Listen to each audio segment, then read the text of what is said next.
So let's be real. If you're a TA, you've probably found yourself thinking, why am I the only one dealing with the biting and the scratching? What if a child lashes out again? Is it going to be me they hit?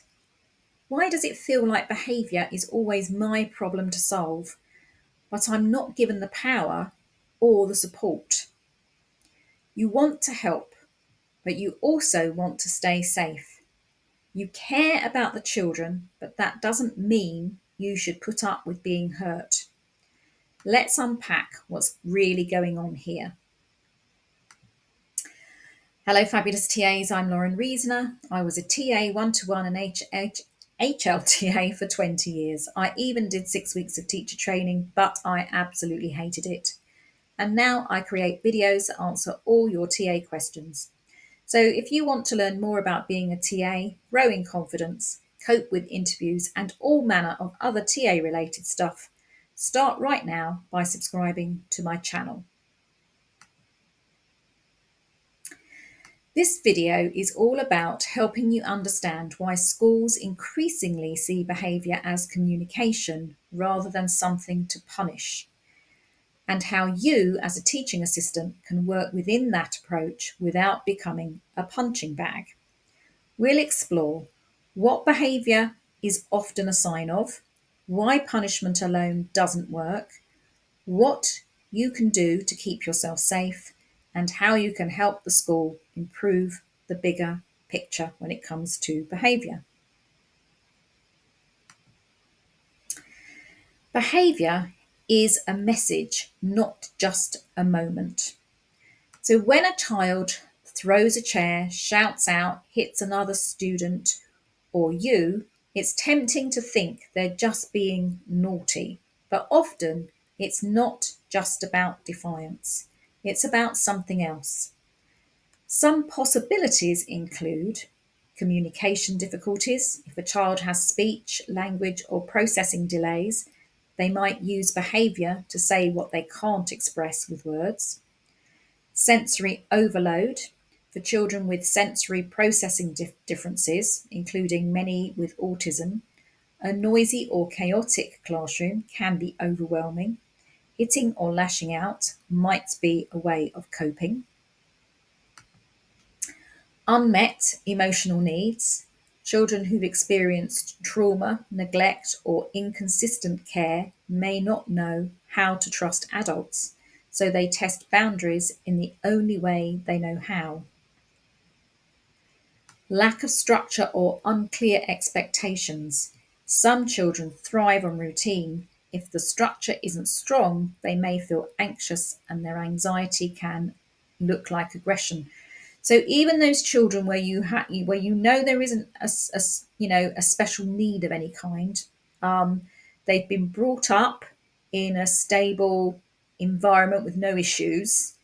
It could well be that they still haven't learned about boundaries. And so the behavior is about not having learned those boundaries. So even that sort of just common or garden defiant behavior is a message, and it's telling you they haven't learned something that they need to learn about boundaries. So why not just punish them? It's not that there are no consequences, but the old school shout and send them out method doesn't fix the underlying issue. Punishment might stop the behaviour in the moment, but it rarely teaches a child how to regulate themselves. What they often need is support, consistency, and adults who respond calmly and with understanding, which is a tough ask when you're the one being hit. And I do come from experience here. I did work with a child who had suffered abuse in their early years, and when the child and I came together, we were both new to the school, and that child did not trust adults, which meant that child did not trust me. They had an innate sense of being on the alert when it came to adults because the adults in their early life had treated them appallingly. So I was a punching bag. and it was hard. And some days I would, you know, in a break, if I got one, I'd find myself in the toilets, looking in the mirror, thinking, "Oh, you're just useless. You're just hopeless at this." And that went on for several months. The school, I have to say, did support me because I told them about the situation, and they supported me as well as the child. And that was excellent. And in the end, it all turned out good. But oh my goodness, it was hard. So I'm not doing this video from the standpoint of having never experienced it. I have, and it's hard. So how can TAs keep themselves safe? Let's not sugarcoat it. You deserve to feel safe at work. So here are 5 things you can and should do. Know the plan. Every child who is known to hit, bite, or lash out should have a behaviour plan. If you don't know what it is, ask and ask again. Keep your distance when needed. So, standing too close or turning your back can put you at risk. Learn the child's triggers and body language. Don't be afraid to back off safely before things escalate. Use safe spaces. If your classroom has a calming area or retreat space, help the child learn to use it. You can even redirect them there gently before behaviour boils over. Log everything. Report every incident, every bite, scratch, or spit. Not out of revenge, but so patterns can be identified and appropriate action can be taken. Ask for support, loudly if needed. You are not alone. Call for help when you need it. Behaviour support is everyone's responsibility. And to be honest, if you suffer in silence, you'll continue to suffer in silence. So I let them know that I was not happy, I was not coping with the constant level of violence is too strong a word, but it was that there was a lot of it against me because the child was hitting out because of all the terrible experiences the child had had. But I needed support, and the school did give it, but they wouldn't have done if I hadn't have said anything. What can TAs do to help behaviour improve over time? Model calm behaviour. You're being watched and not just by the children. Staying calm doesn't mean putting up with everything. It means showing what regulation looks like. Build relationships, not just routines. Connection makes correction easier. When a child trusts you, they're more likely to listen to you when it counts. Ask questions in staff meetings. What's the behaviour plan for X? Or what strategies are we using consistently? Are powerful questions that can help raise the bar for everyone in the school. And teach emotional vocabulary. Many children act out because they don't have the words to describe how they're feeling. You can help by modelling phrases like, "It sounds like you're feeling frustrated. Is that right? I can see something's upset you. Do you want to tell me or show me?" Over time, this helps children connect emotions to words, not actions.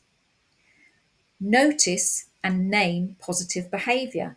Catch them doing the right thing and say it out loud. For example, "I noticed you walked away instead of shouting. That was really mature. Thanks for letting me help before things got too much." This builds self-awareness, confidence, and shows other students what behaviour is expected and appreciated. Be part of the whole school consistency.